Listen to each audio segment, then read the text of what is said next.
And we're back with another episode of Before You Buy. That show where we give you some straight up gameplay and our first impressions of the latest games releasing. And in terms of first impressions, the last couple of days, we've been playing Marvel Rivals. Yes, we always see your comments. It is a free-to-play game. You don't have to buy it. It's just what we call these videos. Leave us alone. So there's a lot to talk about with this one because this is just a straight-up Marvel hero shooter. It's from NetEase Games, and it is available for Steam, Epic, PS5, Xbox Series X, and S. The footage you see captured here mostly is running on PS5 and PS5 Pro. Most of the footage you see here now is from the current version of the game, but also a little bit of the beta from a few weeks back. Speaking of a few weeks back, we did already take a look at this game, and I had said that it looked like it was pretty promising. It seems like they got it figured out, and that's still the case now. It definitely has some things they need to figure out in terms of like the battle pass and all that progression stuff, but like as core gameplay stuff, this is fun. It's third-person, chaotic 6v6 hero shooter stuff. You're defending areas, you're killing enemies, you're teaming up with your characters, you're staying on the payload. Stuff you'd expect from this type of game, but in like a fun, flashy, really honestly chaotic third-person version. Is it messy? Yes. Is it nuanced? I don't know for sure. I don't know how much depth it is going to have long term, but what I've really enjoyed is that there is like a hell of a lot of characters here, and each one takes a little bit of time to figure out. There's definitely a bit of a skill ceiling for some of them, not in terms of just how you move, but really when you use their moves, your positioning, stuff like that. So if you can't tell on screen here, most of the time we suck. It takes a little while to figure out some of these characters. And yes, like I said, messy is the word for a lot of it. When all characters get jumbled together and you're just a melee character swinging around, it can feel not really super fun. It can feel a little chaotic at times.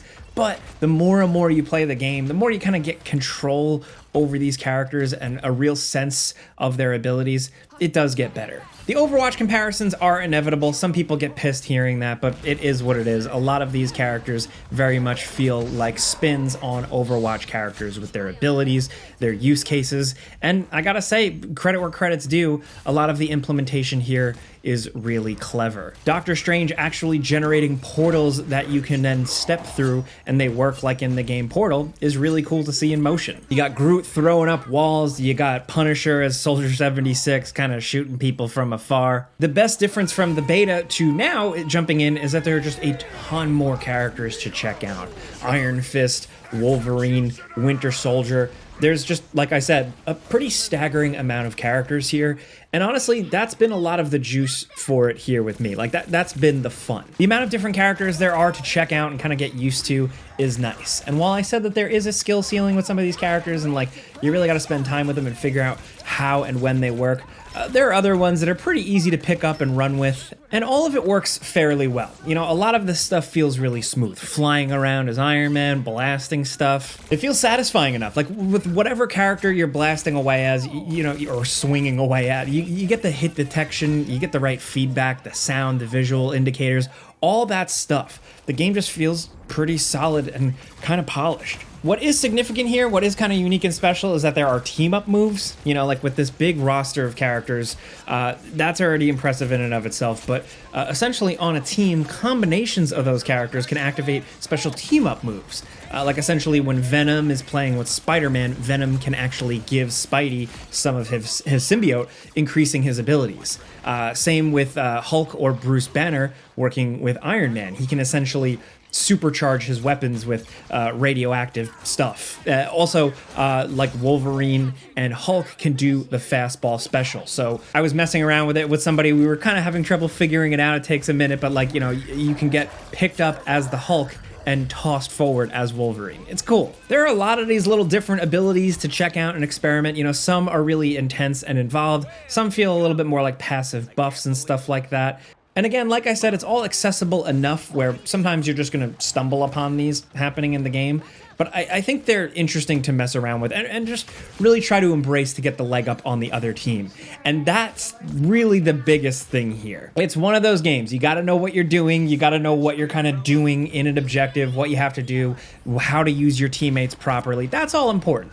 Communication, I think, for these types of things is often key for people to clean up, but the game does give you all the stuff, the emotes, the markers, shit like that, to really kind of get the point across without using voice. Shout out to the people who have been playing it that have been pointing out characters in the sky, because just like the beta, Storm and Iron Man in particular are still really annoying. I feel like I'm always getting sniped by Iron Man, and when you hear his ult happen, you kind of just go, oh, okay, well, I'm dead. But it's still all good, clean, simple, messy fun. One of my only complaints here, and this is kind of like I don't know, like a nerdy comic book person, but it's just some of the characters feel really off.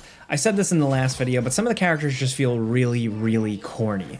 A lot of them, design-wise, look very cool, even a little creative and a little different. I know Wolverine has been kind of divisive, but at the very least, hey, it's a new variation, a new spin on Wolverine. You might like it, you might not like it. But then there are other things that I just find so corny, like the Punisher just being a really, like a one-note brute that just says, I'm the Punisher, I fight for justice, whatever. It's whack. Same with Captain America. Some of them feel like weird little vague mobile game interpretations of your famous heroes, like very surface level versions of them. There's some cringeworthy stuff, and some of them feel kind of like off-brand Marvel-y, but even still with all that, at the very least, I'm glad with the full roster they have included some more unique characters, like the fact that Cloak and Dagger is in this game. I just didn't expect that. You don't really see characters like that pop up in things like this. And another thing I will say, if you did play the beta and you felt like it kind of ran out of steam, well, thankfully, the newer maps here and the modes are better. Some of the maps here I really enjoyed significantly more than the ones they offered in the beta, in terms of just like what you're doing, but also just like how the environments are designed, and also just like the layouts of them, just a little bit more engaging overall.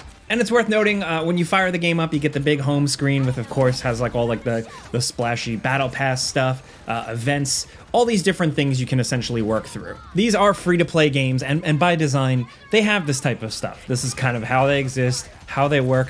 A lot of people, especially a lot of people who play free-to-play games often, and people who are kind of like, you know, who this game is made for, I find all this stuff kind of boring and mind-numbing, but some people just play the game to play it. Some people play the game to progress and check off boxes and have a little bit more fun and a little bit more engagement.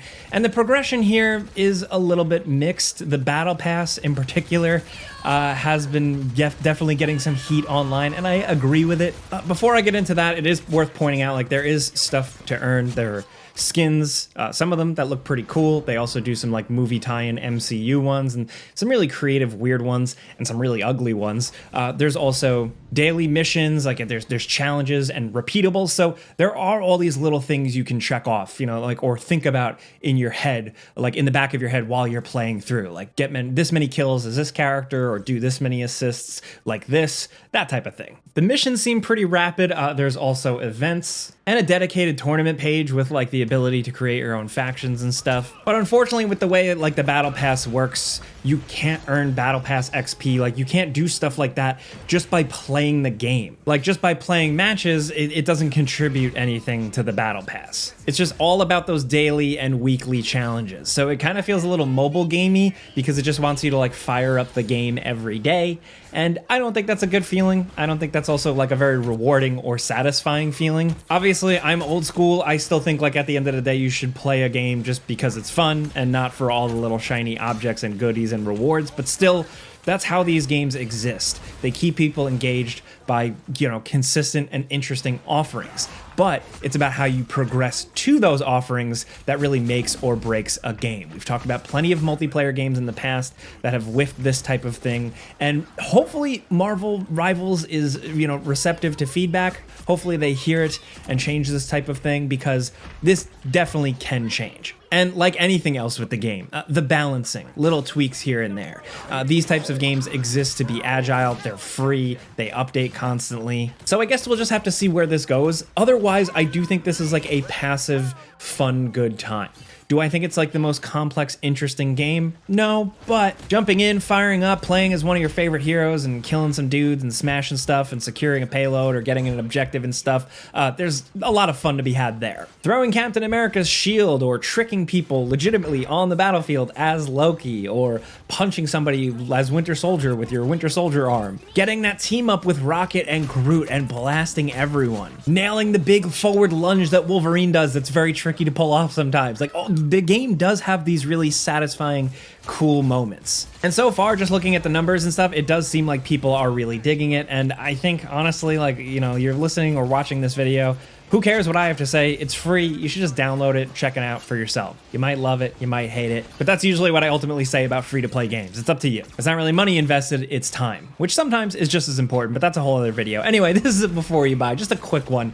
We give you some pros, some cons, and some personal opinion, and now we want to hear yours down in the comments. What do you think about Marvel Rivals? Did you play the demo or the beta or whatever? Do you have a favorite character here? And how do you feel about the Battle Pass stuff? Again, here at gameranx, we're not really experts at like complaining about Battle Passes and stuff like that because it's not really our realm. But still, let me know what you think about some of the drawbacks, some of the positives, anything at all about Marvel Rivals down in the comments. If you like this video and it helped you out, maybe seeing some gameplay, you know, steering your decision, anything like that, clicking the like button helps us out. We really appreciate it. And if you're new, consider subscribing, maybe hitting that notification button because we put out videos every single day. But as always, thanks for watching, and we'll see you guys next time.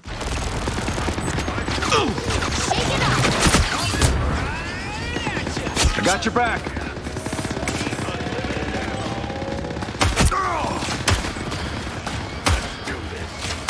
Hulk happy to help. Control these! Enemies are here! The dragon unleashed! Can always use a shield. Sonic boom! Armor-piercing special. That came in handy. Now,